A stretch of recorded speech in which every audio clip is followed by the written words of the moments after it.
இல்ல டைரக்டர் வந்து சொன்னாரு, ஓகே ஓகே. 36 படம் பண்ணீங்கன்னு சொன்னாரு. பட் ஆனா நீங்க பேசும்போது உங்க கண்ணு கொஞ்சம் இதுவாயிடுச்சு, கலங்கி இருந்துச்சு ஒருத்தர் சொல்லும்போது. ஸோ இது 25th மூவின்னு சொல்லியிருக்கீங்க. பேர் வந்து ரணம். ரணம். இது உங்களுக்கு ரணமாவே இருக்குமா? இல்ல ஆரி மகிழ்ச்சிய உங்களுக்கு கொண்டு வரும்னு நினைக்கிறீங்களா? கண்டிப்பா. ஒரு ஒரு அதான் சொன்ன மாரி வந்து இந்த மாரி ஸ்கிரிப்ட் எனக்கு தெரிஞ்சு இதுவரையிலும் வரல. ரொம்ப தமிழ் சினிமாவிலயா? சினிமாலே வரல. தமிழ் சினிமாவில் வரல. ஸோ டெஃபினட்டாக வந்து இது வந்து ரொம்ப ஹார்ட் ஹிட்டிங்காக இருக்கும். ஓ இப்படி ஒன்று இருக்கா அப்படின்ற ஒரு விஷயம் இருக்குது. அதில் நிறைய ஃபீமேல் கேரக்டர்ஸ் தான் வந்து இந்த படத்தை வந்து எலிவேட் பண்ணுறது. ஸோ நான் ஒரு சின்னதாக ஒரு சப்போர்ட்டிங் மாதிரி இருக்கும் அந்த படத்தில். எப்பயுமே ஒண்ணு இருந்தாவே பயங்கரமா கலாய்ச்சி கலகலப்பா கொண்டு போயிடுவீங்க. அது வேற டீம். 3 ஹீரோயின் வேற இல்ல சைலண்ட் ஆக்கி வச்சிருக்காங்க. சரக்கு வேற போட்டுனுக்கிறீங்க.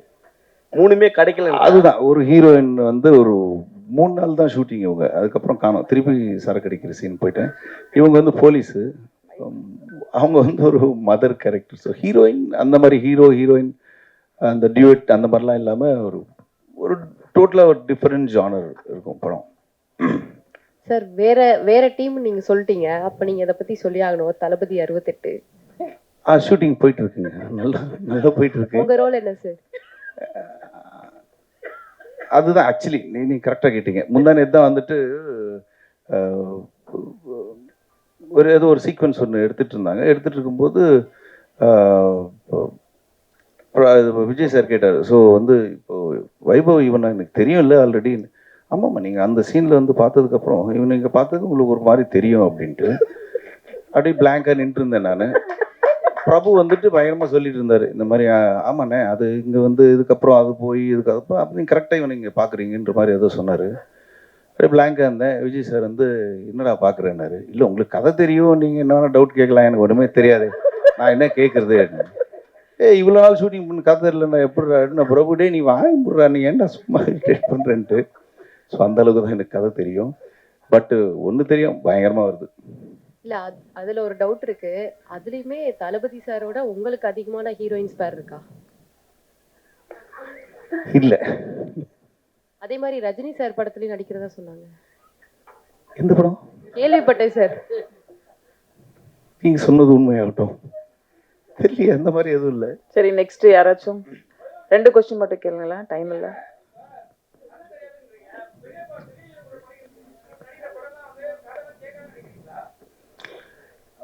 அப்படி இல்லை, ஓரளவுக்கு வெங்கட் பிரபு ஃபர்ஸ்ட்லேருந்து அவர் கதை சொன்னதில்லை இது வரலாம். கேட்டால் வந்து எனக்கே தெரியலடா அப்படின்னு தான் சொல்லுவார் அவர். அதே மாதிரி வந்து இப்போ வந்து பெரிய படம் பண்ணுறதுனால வந்துட்டு ஓ உனக்கு கதையெல்லாம் தெரியணுமா அப்படின்னு சொல்லி தான் கேட்குறாரு. ஃபர்ஸ்ட்லேருந்து சரோஜாலேருந்து வந்து இது வரலாம் கதை சொன்னதில்லை. சரோஜாவில் நடிக்கும் போதெல்லாம் வந்து ஓடிக்கிட்டே இருப்போம் நைட். ஆனால் திருப்பி வந்து ஈவினிங் ஷூட்டிங் போகும்போது சரண் சார் நான் எல்லாம் கேட்கும்போது இன்னைக்கு என்ன இருக்கும், அதே தான்டா ஓட்டு மேலே ஓடி அங்கேருந்து இங்கே நாங்கள் ஓடிக்கிட்டே இருப்போம். காலையில் விட்டுருவாங்க, போயிட்டு திருப்பி நாளைக்கு வந்து ஓடலாம் அப்படின்னு இருக்கும். ஸோ படம் பார்த்தா தான் தெரியும் ஜென்ரலாக வெங்கட் பிரபு படம் எல்லாம். வைபவ், உங்க வீட்டில் உங்க அண்ணன் பெரிய ஒரு மாஸ் வில்லனா இருக்காரு. இந்த வண்டி வரும்போது பிக்கப், உங்களுக்கு வண்டி பிக்கப் பண்ண வருமா இல்லை அவருக்கு? இல்லை, அது ஆச்சு, ரீசெண்டாக ஆச்சு. கொஞ்ச நாள் நடுவில் அப்படியே வந்து சும்மா வீட்டில் உட்காந்து டிவி பார்க்கும்போது வந்து கார் வந்திருக்குன்னாங்க. கார் வந்திருக்கா, நம்மளுக்கு யாரும் சொல்லவே இல்லையா அப்படின்னு பார்த்துட்டு இருந்தேன். சரி ஒரு ஒரு நம்பிக்கையில் தான் போனேன். யாரோ ஒருத்தர் அடித்தார் கதை சொல்லணுன்ட்டு, அவரு வந்திருப்பார் போல இருக்கு அப்படின்னு கீழே போனேன். பார்த்தா இவன் மேக்கப் கிட்லாம் எடுத்துக்கிட்டு ஷூட்டிங் போயிட்டு இருந்தான். இனோவா மாறிடுச்சு. கொஞ்ச நாள் அவன் இவெல்லாம் நான் சொல்லிட்டு போவேன், நான் ஷூட்டிங் போகிறேன் கொஞ்சம் இந்த வேலைலாம் பாருன்ட்டு. அவன் சொல்லிட்டு போனான் இந்த மாதிரி இந்த இவங்கெல்லாம் வருவாங்க கொஞ்சம் பார்த்து அந்த பில்லாம் செட்டில் பண்ணி நான் ஷூட்டிங் போயிட்டு வேண்டிய எந்த படம்னா எல்லாம் பெரிய படம் சொல்லிட்டு இருப்பான். ஸோ அதனால் கொஞ்சம் அடக்கி வைக்கிறேன் அவனை இப்போ இனிமேல்.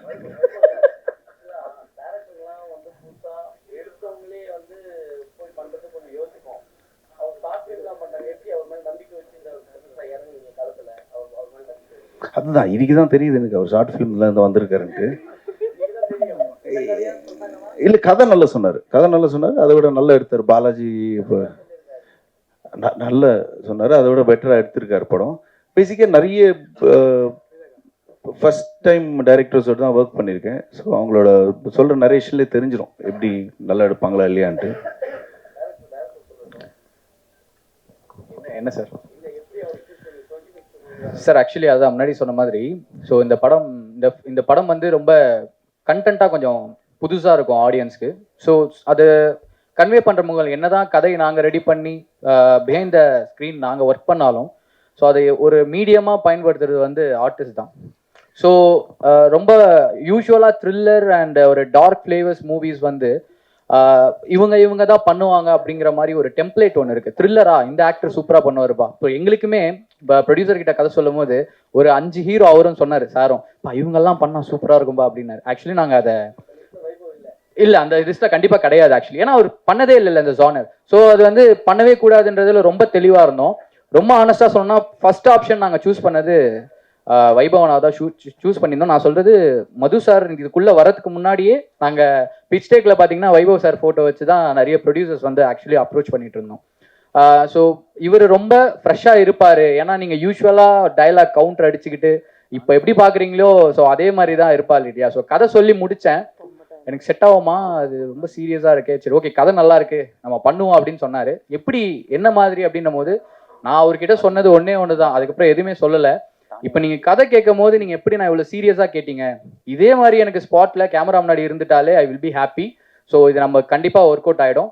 அண்ட் அந்த look, so salt and pepper look வந்து ரொம்ப பெருசாக பண்ணலனாலும் மைல்யூட்டாக சின்ன ஒரு டிஃப்ரென்ஷியேஷன் இருக்கும், நீங்கள் ட்ரைலர் பார்க்கும்போது தெரிஞ்சிருக்கும். ஸோ அந்த லுக்கும் நாங்கள் அழகாக செட் பண்ணி colour palette and making wise அதான் சொன்னேன், மொத்த க்ரூவுமே உட்காந்து மீட்டிங் வச்சு இப்படி தான் இந்த படம் வரப்போகுதுன்றதுல ரொம்ப கான்ஷியஸாக தான் இந்த படம் பண்ணோம். அண்ட் ஒன்ஸ் அகைன் நான் திருப்பி அங்கே ஒரு தடவை சொன்னேன், எங்கேயும் சொல்கிறேன். ஸோ பெரிய டேரக்டர்ஸ் கிட்ட ஒர்க் பண்ணாதான் அவங்க நல்லா படம் பண்ணுவாங்கன்ற ஒரு மித்து இருக்குது. ஸோ டெஃபினட்டாக இந்த படம் படம் நல்லா இல்லைங்கிறது வந்து ஆடியன்ஸ் அண்ட் நீங்கள் டிசைட் பண்ணுவீங்க, அது எனக்கு நம்பிக்கை இருக்குது. பட் மேக்கிங் வைஸ் இந்த படம் டெக்னிக்கலாக ரொம்ப ஸ்ட்ராங்காக பண்ணியிருக்கோம். ஸோ அதுதான் நான் இங்கே திருப்பி சொல்ல விரும்புகிறேன். ஸோ பெரிய டேரக்டர்ஸ் கிட்ட ஒர்க் பண்ணாதான் இவங்க இந்த நல்ல படம் பண்ணுவாங்க, மேக்கிங்காக மிரட்டுவாங்கன்ற ஒரு விஷயம் வந்து அதுக்கு ஒரு மாதிரி இருக்கு. ஸோ அவ்வளோதான், வேற ஒன்றும் இல்லை. தேங்க்யூ. அடுத்து சரஸ்வதி மேனன் தானியா கூப்பிட்ட ஒரே ஒரு கொஸ்டின் கேட்டால் அந்த ப்ரெஸ் மீட் முடிச்சுக்கலாம். பின்னாடி இருக்கவங்க யாராச்சும் கேட்குறீங்களா? இப்போ யாராவது கொஞ்சம் சீக்கிரம் வாங்க. தானியா ஹோப், சரஸ்வதி 2 பேரும் கொஞ்சம் சொல்லுங்களேன். வைபவ் கூட ஒர்க் பண்ண எக்ஸ்பீரியன்ஸ் என்ன கொஞ்சம் சொல்லுங்க. நமக்கு அது விட்டா வேற உங்க எக்ஸ்பீரியன்ஸ் எப்படி இருந்துச்சு? ஜெனரலி வைபவ்னா வந்துட்டு ஜாலியா, இவங்களுக்கு லாங்குவேஜ் ப்ராப்ளம் வேற இருக்கு, சோ எப்படி மேனேஜ் பண்ணாங்க அதுக்கு? இல்ல இல்ல ஓகே, இப்போ பேன் இண்டியன் ஃபிலிம்ஸ் தானே எல்லாம் புரியும் உங்களுக்கு. ஸோ ஊதாரித்தரமா அந்த மாதிரி சுத்திட்டு இருக்கிற guy Vaibhav is like that. So first time you seeing him is a very serious character, தெரியுமா? அப்போ உங்களுக்கு எப்படி இருந்துச்சு பார்த்த உடனே வந்துட்டு? எக்ஸ்பீரியன்ஸ் ரொம்ப நல்லா இருந்துச்சு. நீங்க செட்ல ரொம்ப காமா பேஷண்டா இருக்காங்க. காமா இருந்தாரா? Coma patient, okay. சரி, so how is your father, how is dad? அவங்களுக்கு தமிழ் தெரியும், நீங்க தமிழ்ல பேசலாம். நல்லா இருக்காங்க. ஆக்சுவலி நம்ம சாங் ரொம்ப பிடிச்சிருக்கு, பொல்லாத குருவி. Nice. So how was your feeling இந்த படம் வந்து வைபவ்? நான் எப்பவுமே யோசிப்பேன் இந்த ரொமான்டிக் காமெடி, இந்த மூஞ்சிலாம் ஏன் நடிக்குது? இல்ல அப்படியெல்லாம் இல்ல, நினைச்சிருப்பாங்க. இல்ல மாண்டாஜ் சாங்ல வந்து நம்ம they'll be laughing ஸ்லோ மோஷன்ல பேசிட்டு ஏதோ இன்டராக்ஷன் பண்ணிட்டே இருக்கணும். அப்போ என்ன பேசிட்டு இருப்பாங்க நான் யோசிச்சுட்டே இருப்பேன். டின்னர் சாப்பிட்டீங்களா, இது பண்ணீங்களா, அந்த தாண்டி ஏதோ சொல்லிட்டே இருப்பாங்க. நேச்சுரலா நான் சிரிச்சுட்டே இருந்தேன். ஸோ அதுக்காக ரொம்ப தேங்க்ஸ் உங்க காமெடிக்காக. தேங்க்யூ. வைபவ் பேசுறது உங்களுக்கு புரிஞ்சுதா ஃபைனலி? ஆமா, அவங்க ஆக்சுவலி சிரிச்சுட்டே பேசுவாங்க. எப்போ ஷர்ட் முடிய போகுது, எப்போ வீட்டுக்கு போகலாம், சரியா இன்னும் கொஞ்சம் நேரம் தான். So it was really fun working with you. நான் வந்து ஆக்சுவலி அவங்களோட ஃபேன் அடியே எஸ் மது சாங்ல இருந்து. ஸோ நான் சொல்லிட்டே இருப்பேன் உங்க ஃபேவரட் சாங். அவங்க சொன்னாங்க யாருமே அந்த பாட்டு கேட்கவே இல்லை, நீங்க ஏன் எவ்வளோ என்ஜாய் பண்றீங்க? இல்ல இன்னும் நிறைய உண்மை வருது, சொல்லுங்க. ஆமாங்க, ஒரு ரீசெண்ட் எக்ஸ்பீரியன்ஸ் சொன்னவர் தான் ஞாபகம் வருது. அது அமெரிக்கால நாசால ஒரு சயின்டிஸ்ட், சரி அவர் அவங்க வைஃப் வந்து அவர் வந்து ஒரு மிகப்பெரிய ஹார்ட் சர்ஜன் யூஎஸ்ல. அவங்க வைஃப் வந்துட்டு நாசால சயின்டிஸ்ட். ஒரு பார்ட்டியில மீட் பண்ணேன். அவங்க வந்து உங்களால தாங்க நாங்க 2 பேரும் கல்யாணம் பண்ணோம், ரொம்ப உங்களால நான் என்ன ஆயினுங்க பண்ணேன் அப்படி மேதமான்னு பாத்தீங்களா? இல்ல ஒரு சாங் கேட்டு நாங்க லவ்ல விழுந்து நாங்க வந்து இன்னைக்கு ஒரு ஹாப்பியா இருக்கணும் அந்த சாங் தான் அப்படின்ட்டு இந்த சாங் எங்களுக்காக ஆடுங்கன்னு சொல்லி ப்ளே பண்ணாங்க. ஓகே, அந்த அளவு ரீச் ஆயிருக்கு. ஒரு கெஸ் நீங்கள் ஒரே ஒரு பாட்டு உங்களுக்கு பிடிச்ச எதாவது சொல்லுங்களேன். ஐயோ சும்மா ஏதோ ஒன்று சொல்லுங்க. யாரும் நானே ஷாக் ஆயிட்டேன் நான். அந்த மாதிரி ஒரு சாங் தெரியல, நீங்களே சொல்லிடுங்க ஏதாவது ஒரு கோடான பாட்டு. கோடி. இல்லை ஹலோ நான் போய் பேசல, விஜய் சேதுபதி பாடியிருப்பாரு மச்சா மல்சான்னு ஒரு ஒரு மாஸ் பாட்டு. அந்த பாட்டு போட்டினால தான் நாங்கள் ஒன்று சேர்ந்து யூஎஸ்ல இப்போ சந்தோஷமா இருக்கோம். நாங்கள் எப்படி இருக்கோம் என் நிலைமை. ஒரு நிமிஷம் மிரண்டு போயிட்டீங்களா? அவர் பெரிய ஹார்ட் சர்ஜரி, இவங்க நாசா சயின்டிஸ்ட், எந்த பாட்டு சேர்ந்துருக்காங்க பாருங்க. அவ்வளவு பெரிய ரிலாக்ஸ் கொடுத்துருக்கு உங்க பாட்டு. நான் ஓடிட்டேன் பார்ட்டில இருந்து.